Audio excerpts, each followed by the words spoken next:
Deusas. Os Mistérios do Divino Feminino, por Joseph Campbell. Tradução de Tônia Van Acker, editora Palas Atenas, canal Le Conde.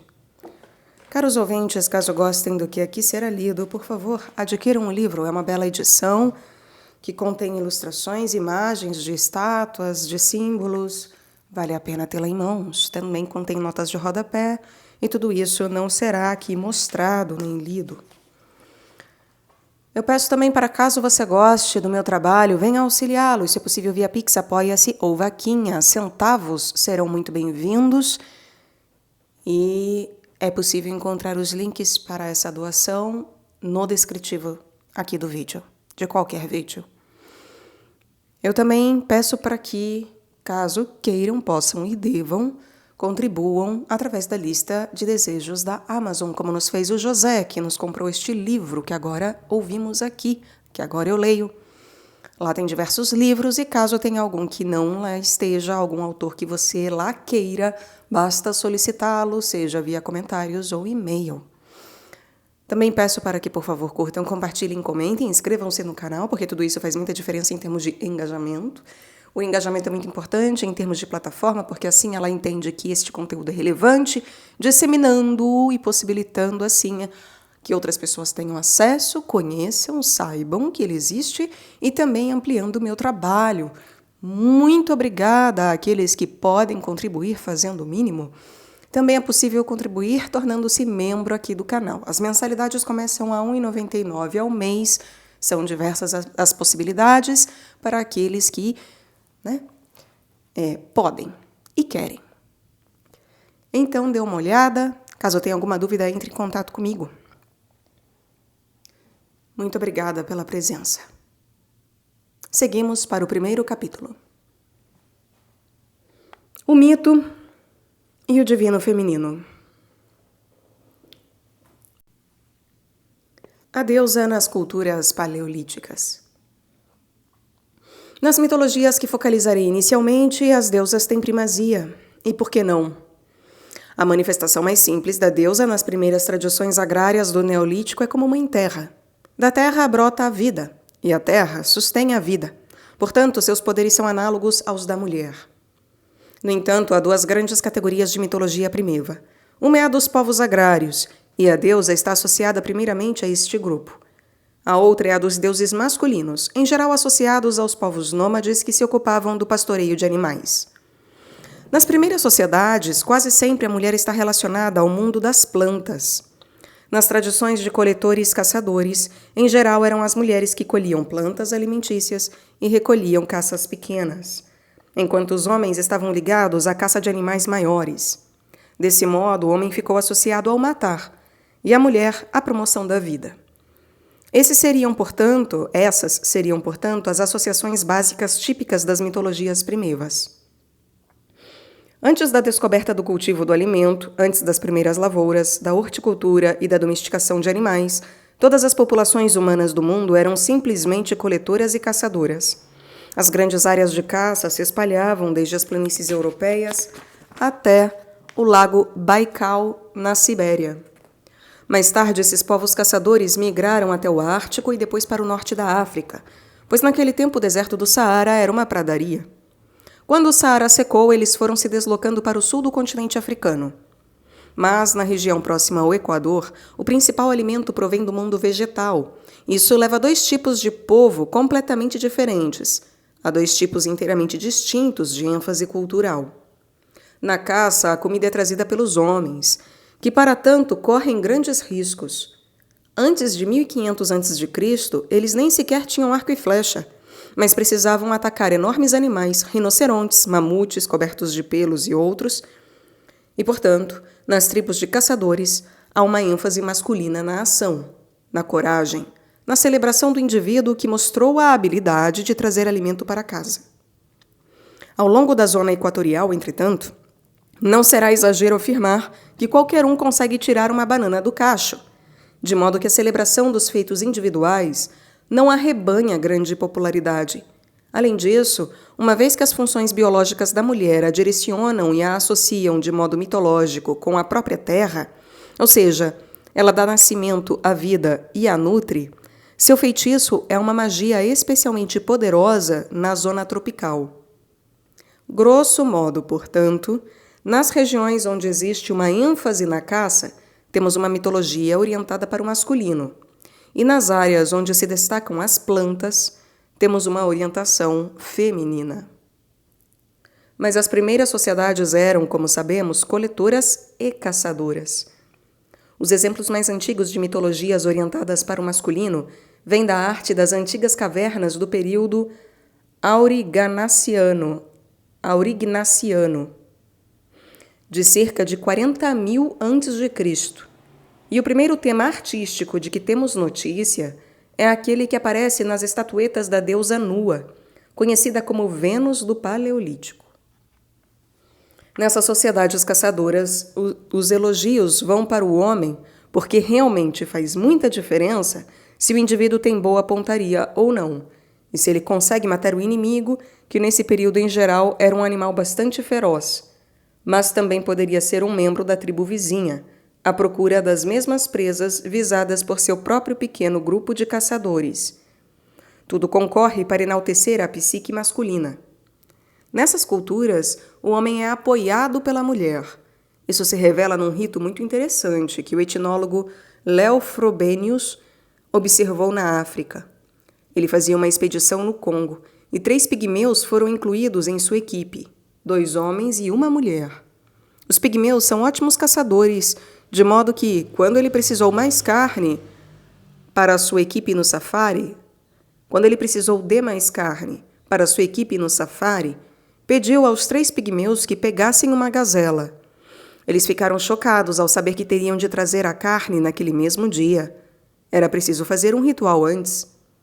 Frobenius foi com eles para observar o ritual. Primeiro, eles subiram num monte e roçaram a grama lá no topo. Sobre a terra nua, desenharam a figura da gazela que pretendiam matar. Na manhã seguinte, exatamente ao amanhecer, quando os raios solares iluminaram a figura da gazela, um dos pequenos guerreiros armou uma flecha e a fez voar, digamos assim, junto com o raio do sol, até atingir a imagem. Nesse instante, a mulher levantou sua mão e deu uma espécie de grito. Depois eles saíram e mataram a gazela, atingindo-a exatamente no mesmo lugar em que a flecha tinha alvejado a imagem. Então, na terceira manhã, levaram um pouco do sangue e do pelo da gazela morta e os colocaram sobre a imagem, e quando o sol incidiu de novo sobre ela, os pigmeus apagaram a figura. Este é um argumento básico na mitologia. O indivíduo desempenha uma ação não por seu próprio impulso, mas em consonância com a ordem do universo. O sol sempre representa o princípio do matar, do morrer, da dissecação, de modo que o matador está sempre associado ao poder solar. No caso relatado acima, a flecha vem do raio de sol. O homem está tão somente representando um rito da natureza, e o papel da fêmea é indicado pelo grito. Ora, o que significa isso? Voltando 30.000 anos ou mais a partir da Era Paleolítica, já se encontram vestígios da mulher vista mitologicamente como guardiã do fogo do lar, como mãe da maturidade, ou seja, da vida espiritual do indivíduo. Na arte rupestre do norte da África, encontramos uma figura muito marcante de uma mulher exatamente na mesma posição relatada no rito dos pigmeus, com um cordão umbilical que sai do seu corpo e a conecta ao umbigo de um guerreiro armado com arco e flecha e atirando num avestruz. Em outras palavras, é o poder dela que o está apoiando, o poder da Mãe Natureza e também o poder do raio solar.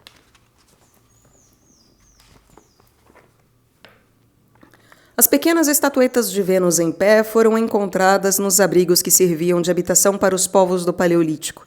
Por outro lado, os ritos de iniciação masculinos aconteciam em cavernas profundas, onde vemos muito poucos indícios do feminino. Ninguém morava nessas cavernas. São geladas, perigosas, escuras, provocam medo e assombro. Elas são profundas, e algumas escondem quilômetros de corredores sombrios. Nessas paredes vemos figuras de xamãs masculinos entre muitos animais, imagens ligadas aos ritos que convidam os animais a serem mortos. Este é o tema fundamental dos povos caçadores, que os animais sejam vítimas voluntárias e se ofereçam, sabendo que certos rituais, por exemplo, a devolução de sangue ao solo, serão realizados para que a sua vida retorne à mãe origem. O culto à deusa remonta a essas primeiras cavernas. Ali ela era a própria caverna, de modo que os iniciados que passassem pelos ritos em suas profundezas, debaixo da terra, voltariam a ela e renasceriam de seu ventre. É esse o principal papel mitológico do princípio feminino. A mulher nos dá à luz fisicamente, mas é também a mãe de nosso segundo nascimento, nosso surgimento em entidades espirituais. Eis o significado fundamental do tema do nascimento virginal. Nossos corpos nascem de forma natural, mas chega uma hora em que desperta em nós a natureza espiritual, a natureza humana mais elevada, e não aquela que apenas imita o mundo das necessidades animais, dos impulsos eróticos, de poder e do sono. Ao invés disso, acorda em nós a noção de um objetivo espiritual, uma vida imaterial, uma existência essencialmente humana e mística que pode ser vivida acima do nível do alimento, do sexo, da economia, da política e da sociologia. Na esfera da dimensão do mistério, a mulher representa aquela que nos faz despertar e que nos dá a luz nesse sentido. Nas cavernas em que os meninos eram introduzidos para receberem iniciação, para serem transformados de filhos de suas mães físicas em filhos da mãe cósmica, no ventre da terra, eles vivenciavam um renascimento simbólico. Isso aparece representado de modo muito vívido numa caverna dos Pirineus, conhecida como Les Trois Fers, onde há um longo canal por onde a água corria durante a última glaciação, ou glaciação Worms, não sei se é assim a pronúncia, formando uma espécie de cano dentro da rocha, com cerca de 45 metros de comprimento, mas apenas 60 centímetros de queda. Arrastando-se por esse estreito corredor, chegava-se a um grande recinto. Os meninos deviam passar por aquele canal de parto simbólico, nascendo não de suas mães pessoais, mas da Mãe Universal transpessoal, que leva a cada um de nós à maturidade. Dentre as primeiras imagens explícitas da deusa, temos as chamadas Vênus, que são estatuetas femininas do período magdaleniano. No final da Idade da Pedra, espalhadas por uma região que vai do oeste da França até o Lago Baikal, nas fronteiras da China. A tônica dessas estatuetas está no mistério fértil dos quadris e no enigma dos seios, aspectos da mulher que evidenciam a reprodução e a nutrição.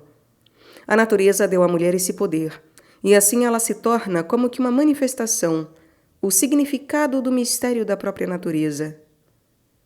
A mulher é, portanto, o primeiro ser adorado do mundo humano.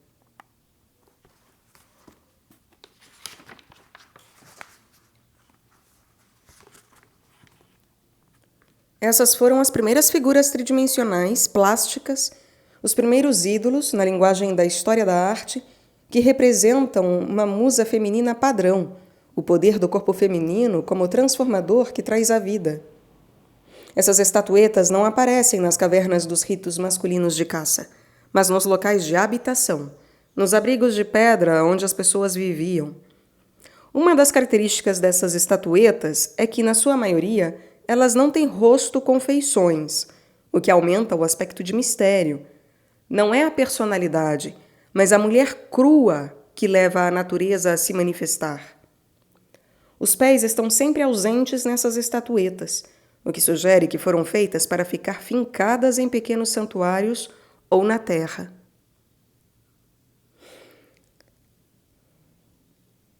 Abre aspas. Embora grande parte da ênfase tenha sido colocada na Mãe Terra da religião pré-histórica, ela é apenas um, ou o mais importante, dos aspectos desse princípio primevo do divino feminino. Um motivo para tal ênfase pode ser a explicação para o fato de que, nas comunidades agrárias de toda a Europa, ela sobreviva até os dias de hoje. Outro motivo é o fato, aceito há muito pelos etnólogos, de que os ritos agrários pré-industriais mostram uma ligação mística evidente entre a fertilidade do solo e a força criativa da mulher. Em todas as línguas europeias, a terra é feminina. A deusa grávida da Europa antiga é o provável protótipo da deusa do grão, jovem e velha, tal como Deméter, e a mãe terra de todo o folclore europeu. Como mãe terra, ela é também a mãe dos mortos. Qual a idade dela? Desse símbolo de nutrição terrena, de plenitude e da cornucópia do ventre fértil. Fecha aspas. Mariharimbutas. A Vênus de Loucel, encontrada numa plataforma dos Pirineus, é uma imagem muito importante e sugestiva. Na sua mão direita e elevada, ela segura um chifre de bisão com 13 ranhuras, que é o número das noites entre a primeira lua crescente e a lua cheia. A outra mão repousa sobre sua barriga, e a imagem sugere, não há textos escritos desse período, um entendimento da equivalência entre o ciclo menstrual e o ciclo lunar. Esta é a primeira pista de um reconhecimento de ligação entre os ritmos celestes e os terrenos da vida. Aqui a tônica recai sobre a gravidez, o milagre. As mulheres, por trazerem a vida, assumem a qualidade de recipiente inexaurível da própria vida. Elas são os primeiros objetos idolatrados, depois dos animais, que representam as outras forças da natureza. Elas são o veículo do poder da natureza, mais que a natureza em si. A deusa dessa estatueta, da figura 7, mostra um padrão de labirinto por todo o corpo, cujo centro é muito importante. Seu umbigo é o umbigo do mundo, e o mundo é o retângulo que irradia desse ponto. Norte, sul, leste e oeste. Segundo Mariharimbutas, o losango é um ideograma que se relaciona com o quadrado. O losango é um ideograma que se relaciona com o quadrado, símbolo perene da matéria presa à terra.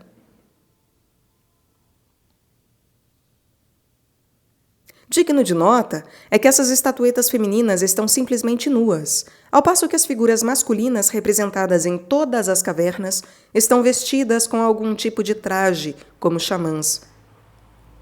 A implicação é a de que, ao incorporar o divino, a fêmea opera como si mesma, a partir da sua própria natureza. Ao passo que a magia masculina não funciona a partir da natureza do corpo do homem, mas pela natureza do seu papel na sociedade. pela natureza do seu papel na sociedade.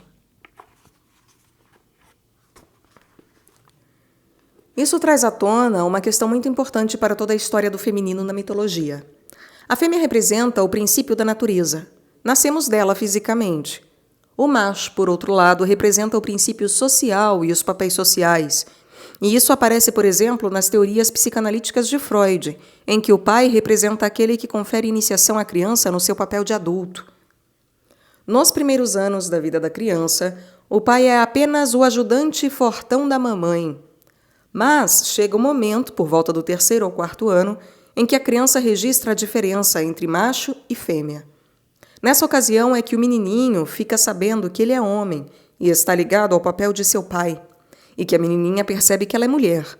E sua principal referência agora não é ser mãe, mas ser mulher. O pai é o iniciador à sociedade e ao sentido da vida, ao passo que a mãe representa o princípio da própria vida.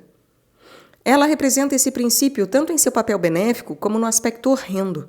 A terra faz nascer e alimenta, mas também nos leva de volta a ela. Ela também é a mãe da morte e o sono noturno, ao qual retornamos.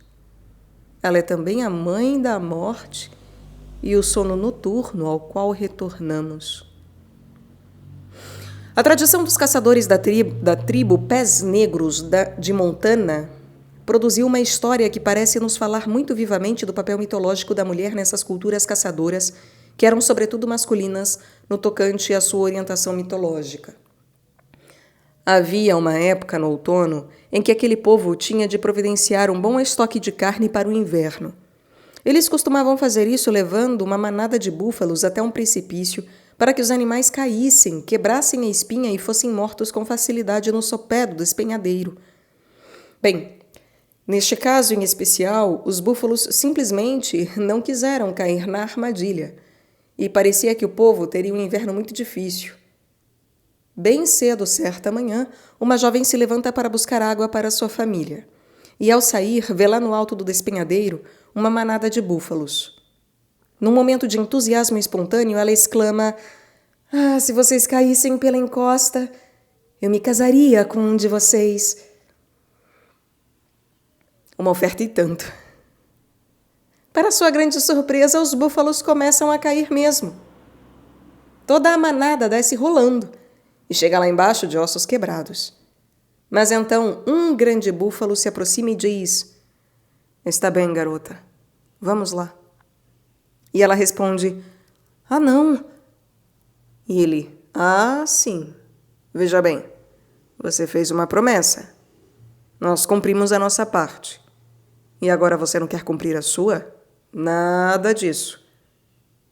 E o grande búfalo leva a moça embora. Bem, a dada altura, o resto da família acorda e todos ficam admirados ao ver aqueles búfalos prontos para serem esquartejados. Que maravilha! E depois da faina insana e da correria dessa tarefa, percebem que a jovem sumiu. Decifrando as pegadas deixadas na terra, o pai percebe que a filha foi embora com o búfalo. Ele então calça seus mocassins, pega o arco e flecha, sobe a encosta e segue o rastro. Finalmente, depois de andar uma longa distância, chega a um lugar lamacento, onde os búfalos se espojam para se livrarem das pulgas e onde há água por perto. Aí ele se senta para pensar. Nesse momento aparece uma gralha, ou pega. Pega, não sei, nem sequer sei que ave seja essa. Me perdoem. A gralha é um animal muito esperto, e esses animais muito inteligentes, eu não sei se pega ou pega é outro nome para gralha. É isto que eu quero dizer. Ou se é uma outra ave em si mesma, né? Me perdoem. Voltemos. Neste momento em que o pai está lá, pensando, enfim, aparece uma gralha. A gralha é um animal muito esperto. E esses animais muito inteligentes, como raposas, pegas, corvos e assim por diante, são animais xamãs. Então, quando a pega pousa, a gralha pousa, o homem se dirige a ela. "Lindo pássaro, você viu minha filha por aí? Ela fugiu com um búfalo." E a gralha diz: "Tem uma jovem bem ali com um búfalo." E o pai: "Bem, Poderia dizer-lhe que seu pai está aqui? A gralha voa até o lugar onde a moça está sentada tecendo, ou fazendo algo do gênero. Os búfalos estão todos deitados por ali, e ao lado dela está o grandalhão. A gralha chega ciscando, pulando, disfarçadamente se aproxima dela e diz: seu pai está ali perto da lama e quer falar com você. Diga a ele para esperar. Eu já vou. Então, dali a pouco, o grande búfalo acorda e diz a ela: vai buscar água para mim. Ploc! Ela tira um dos seus chifres e vai até onde a água está, que é onde o seu pai está. Papai diz: você trate de voltar comigo para casa. E ela diz: não. É muito perigoso. Espere até ele dormir de novo e então eu conseguirei sair. Eles acabaram de acordar de sua soneca. Então está bem, responde o pai. Estarei esperando bem aqui. Ela então volta com a água, mas o búfalo fareja e diz: muito suspeito, sinto cheiro de índio. E ela diz: não. E o búfalo diz: sim. Ele se levanta, bufa e bate os cascos no chão. Todos os búfalos se levantam e então o que acontece? A manada vai até a lama e pisoteia o pobre pai até a morte. Eles pisoteiam, até que não sobra vestígio dele. E a moça chora. Ah, papai. O grande búfalo diz: ah, você está chorando. Perdeu seu pai. Mas e quanto a nós? Olhe para nós. Nossos pais, nossas mães, nossos filhos, nossas esposas, todos morreram. Mesmo assim, ela só consegue chorar e dizer: mas o papai... Então o búfalo diz: está bem. Se você conseguir trazer seu pai de volta à vida, eu deixo você ir embora. Eis o que ela faz. Ela diz à gralha: cisque por aí e veja se consegue encontrar algum pedacinho do papai em algum lugar. E a gralha se empenha nessa tarefa e volta com um pedaço minúsculo de uma vértebra do pai. A moça põe o pedacinho no chão, seu cobertor por cima, e começa a cantar uma canção mágica. Depois de algum tempo, fica claro que debaixo do cobertor está um homem. Ela levanta o cobertor e é o papai mesmo. Mas ele ainda não está vivo. Então ela cobre de novo com o cobertor e canta mais e mais até que finalmente ele se levanta. Os búfalos ficam pasmos. O grande búfalo então diz: bem, se você pode fazer isso pelo seu pai, por que não faz isso por nós? Mostraremos a você a nossa dança. Você dançará essa nossa dança e trará de volta os búfalos que você matou. E então teremos um pacto com você. Uma aliança. Esse é o pacto básico dos antigos povos caçadores, celebrado entre animais e humanos, consagrado através de rituais de adoração. Um pacto que brota do ato daquela jovem mulher. Ela é o elo entre os dois mundos. Há centenas de mitos desse tipo. A mulher do animal que é membro da tribo e se torna uma ligação entre os dois mundos. A provedora última do alimento que os homens saem para buscar. Como percebeu Frobenius, esse é o sentido do grito da pigmeia. É o poder dela que dá aos animais a confiança de se aproximarem, serem mortos e ressuscitados. Ela é o princípio do nascimento e renascimento desde os primórdios do mundo. A deusa como natureza. Na maior parte das mitologias, sejam primais ou advindas das civilizações complexas, as deidades são personificações de energias da natureza. Essas energias são primárias, enquanto as deidades são secundárias. As energias da natureza estão presentes no mundo exterior, mas também dentro de nós, posto que somos partículas da natureza. Portanto, quando meditamos sobre uma deidade, estamos avaliando os poderes do nosso próprio espírito e psique, poderes que também estão lá fora, no mundo exterior. Percebemos que, em praticamente todas as tradições religiosas do mundo, com raras exceções, o objetivo é que o indivíduo se coloque em harmonia com a natureza, com a sua natureza. E isso traduz a saúde, tanto física como psicológica. Estas são o que nessas tradições, as nossas tradições, denominam de religiões da natureza. E as deidades não são instâncias finais, mas sim referências a energias espirituais.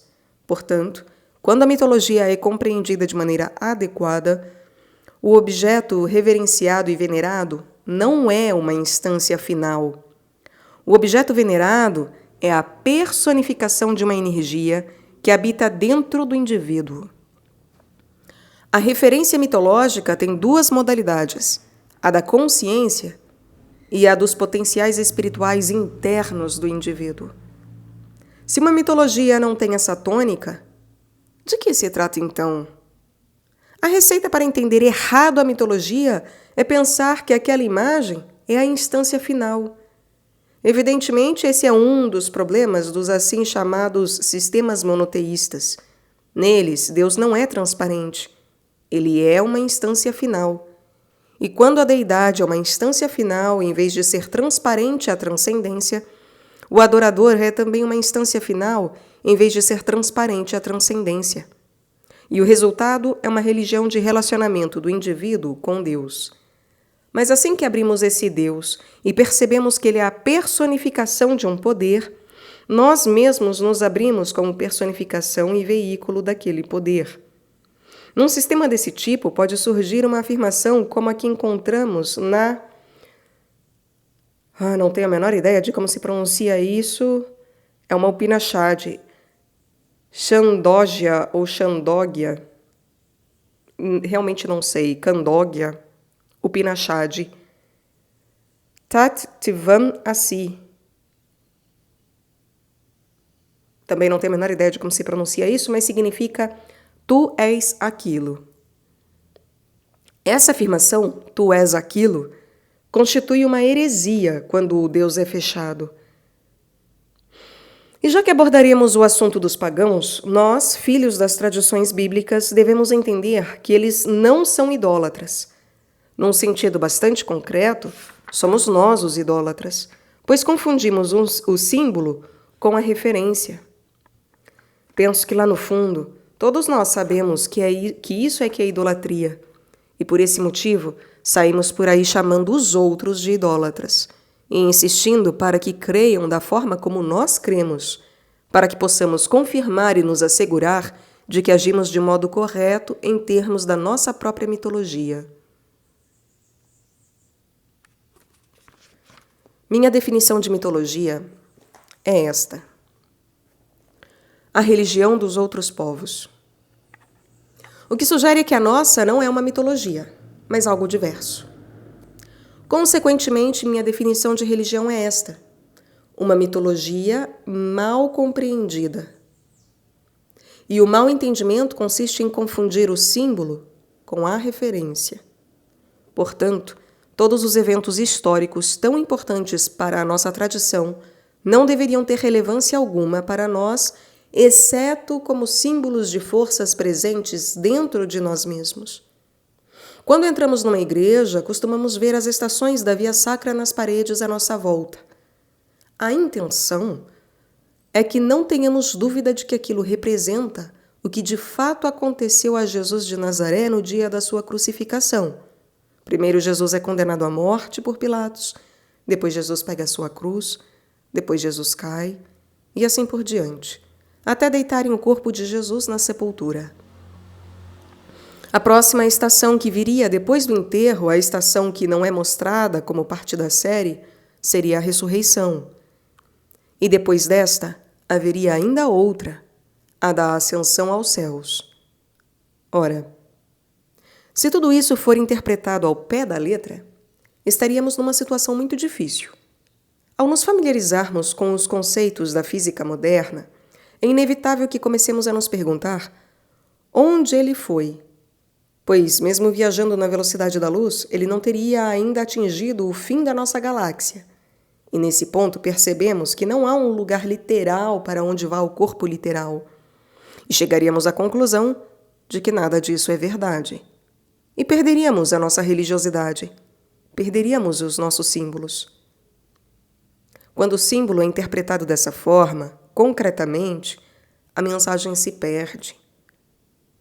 O símbolo que deveria estar nos introduzindo em nossa própria vida interior profunda se esvai e nos vemos sem veículo de conexão. Por esse motivo, a palavra mito é popularmente interpretada como falsidade. Mas os mitos, no sentido que apresento aqui, são as instâncias finais da sabedoria, ou seja, a sabedoria dos mistérios profundos da vida. É disso que vamos tratar. Não apenas da história das deusas, mas, através delas, vamos entrar em uma parcela de nosso próprio mistério. As mitologias dos pastores possuem suas próprias tradições e sua própria integridade. Assim, há uma deidade que representa a energia tribal, a mitologia daquele povo em particular. Tribos diferentes possuem personagens diferentes. Não deveríamos mais pensar assim, mas é o que acontece. Em geral, o patrono da tribo é secundário em relação às grandes deidades naturais. No caso dos semitas e das crenças que eles nos legaram, o patrono da tribo é o Deus superior, o único Deus. Tentei entender o porquê disso, e cheguei a uma conclusão ao ler uma antiga edição de um ótimo livro sobre o pensamento arcaico, Antes da Filosofia, de Henry Frankfurt e outros.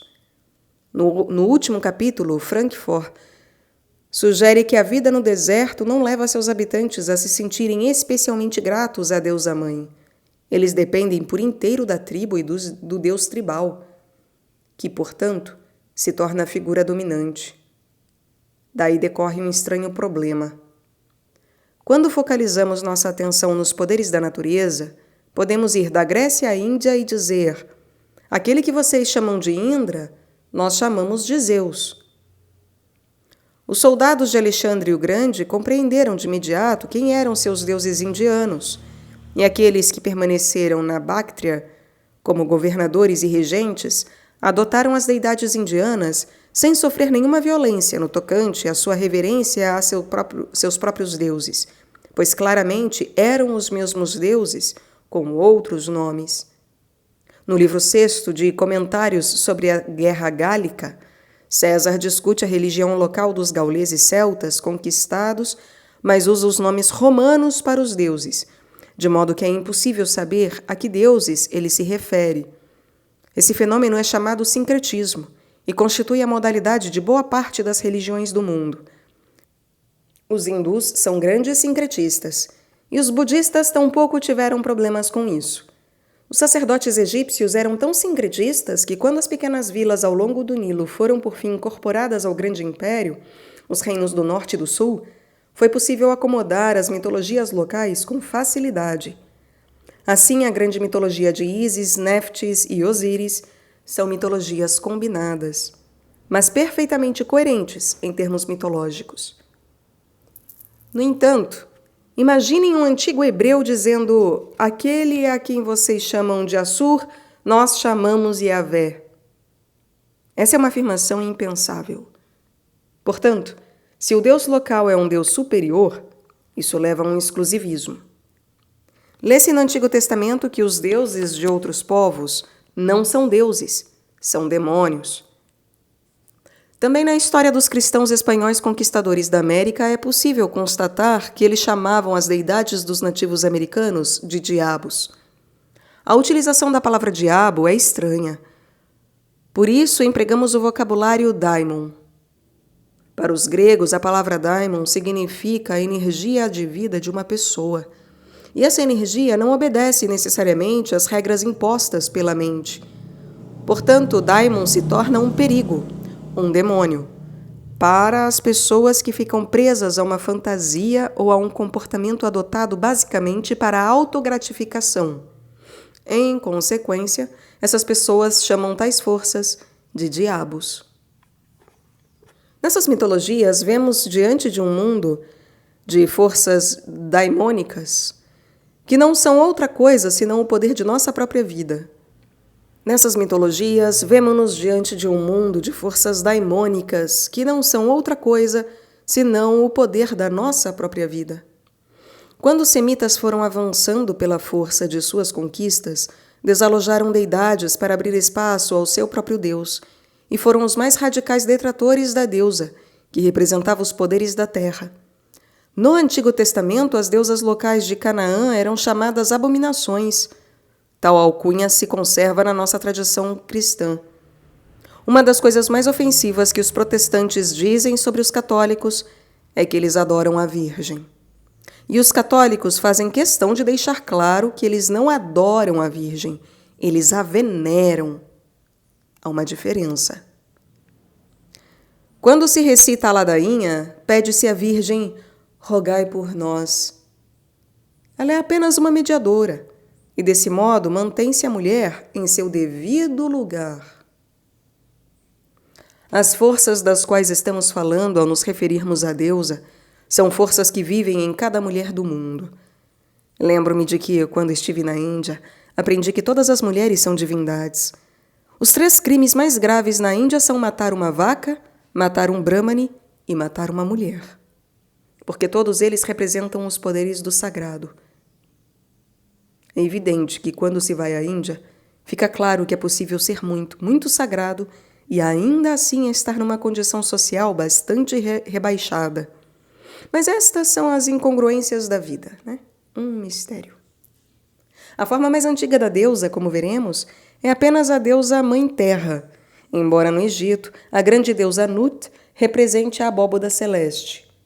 Nas civilizações que não se dedicaram apenas ao cultivo da terra e à terra, mas também aos planetas que navegam pelas constelações em movimentos rítmicos regulares ou matematicamente previsíveis, a deusa se torna toda a esfera dentro da qual vivemos. Estamos, por assim dizer, dentro do ventre da deusa, e no bojo desse ventre vivem todos os seres que têm nome e forma, inclusive os deuses.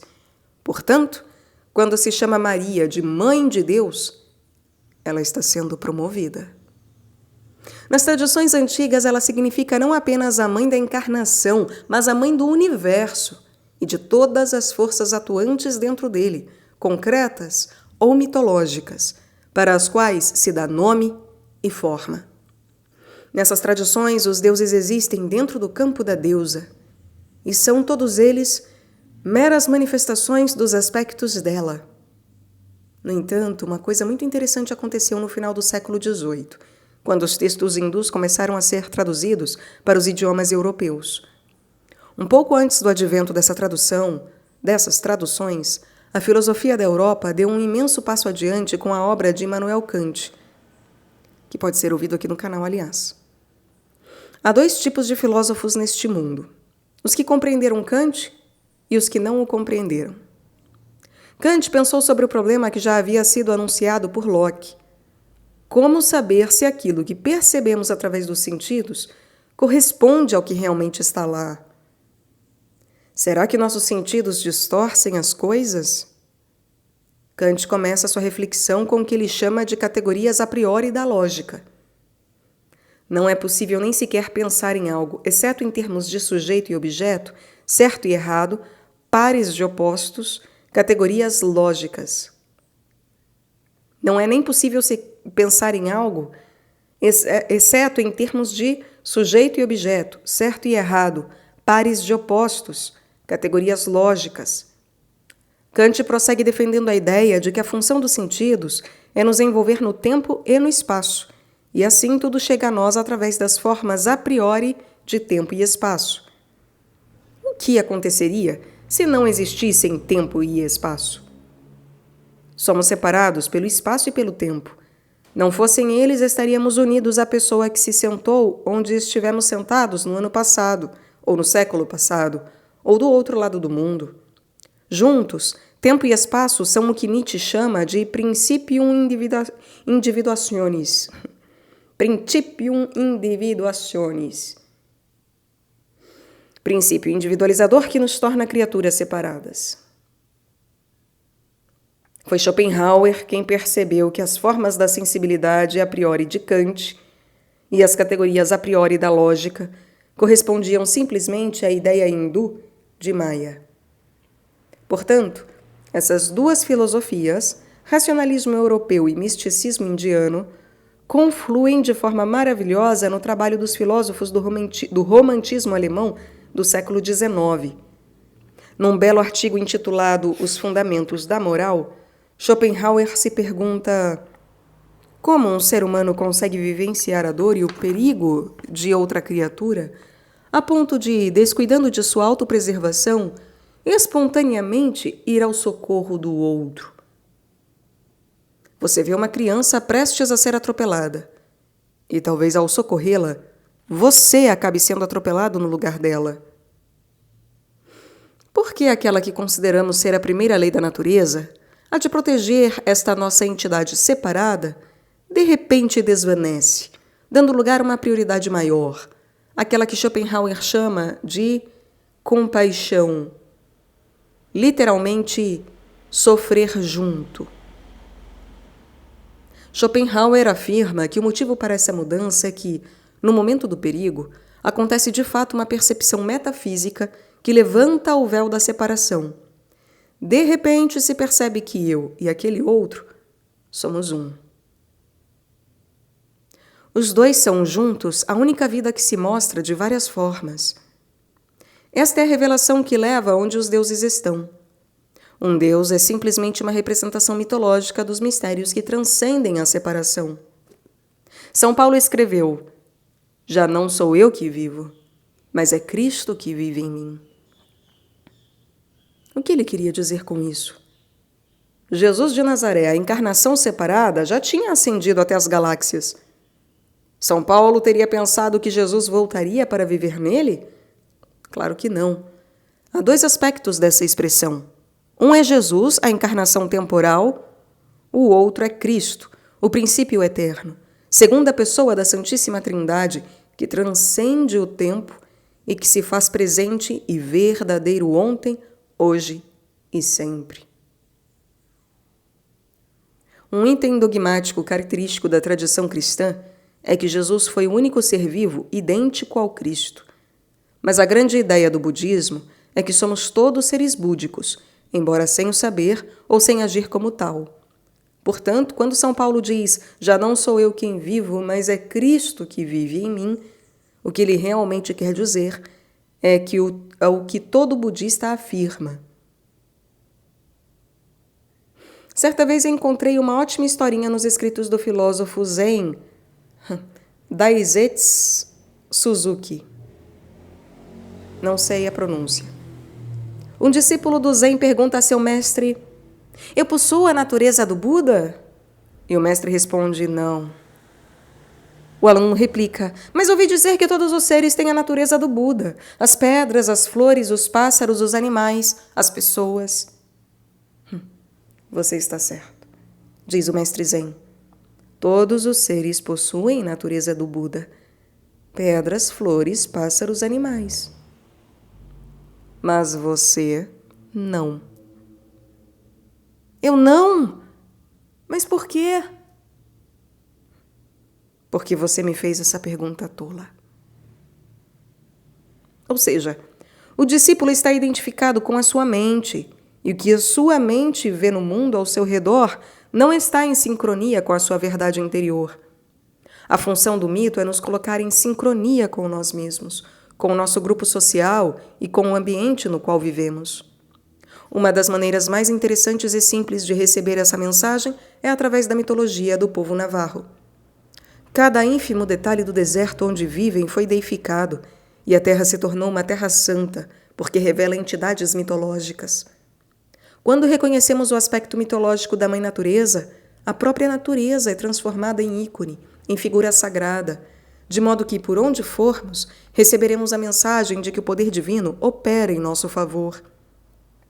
A cultura moderna dessacralizou nossa paisagem, e hoje pensamos que, para ir à Terra Santa, é preciso viajar até Jerusalém.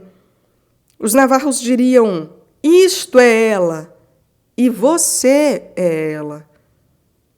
Afirmo isso no contexto das mitologias. Não se trata de heresia, porque eu não acredito que essas coisas sejam reais, literal e concretamente. Tive uma experiência bastante estranha certa vez ao ser convidado a dar uma palestra num seminário em Long Island, onde os padres estavam se formando. O padre que me escreveu e fez o convite disse que estava muito ansioso pela minha presença, pois eu o tinha apresentado à sua vida interior. Quando cheguei lá, descobri que aqueles homens estavam estudando o Zen. Fiquei pasmo, porque cresci no catolicismo, e anos antes jamais teria uma recepção desse tipo. A meditação tem a ver com encontrar o Cristo em nós, encontrar a energia em nós. Ora, é disso que trata o Zazen, encontrar nossa própria natureza búdica. Sabe tudo isso, me inspirou a fazer? Dou aulas em todo tipo de lugar hoje em dia. Muitas vezes vou a uma igreja para dar uma palestra e percebo que vou falar sobre aqueles deuses pagãos que os primeiros cristãos despedaçaram. Ao visitar o Mediterrâneo, ou o Egito, ou a Grécia, há imagens destruídas em todo lugar. E lá vou eu trazê-las de volta a esse ambiente. De modo que estou tentando digerir tudo isso e me harmonizar com a paisagem. No nível mais elementar, portanto, a deusa é a terra. No próximo nível, o arcaico, ela é o céu que nos circunda. No nível filosófico, ela é Maya, as formas sensíveis, as limitações dos sentidos, que de tal modo nos encapsula que todos os nossos pensamentos se dão dentro dos limites dela. No nível mais elementar, a deusa é a terra. No nível arcaico, ela é o céu que nos circunda. No nível filosófico, ela é Maya, as formas sensíveis, as limitações dos sentidos, que de tal modo nos encapsula que todos os nossos pensamentos se dão dentro dos limites dela. Ela é isso. A deusa é a fronteira última da consciência no mundo do tempo e do espaço. A deusa é a fronteira última da consciência no mundo do tempo e do espaço.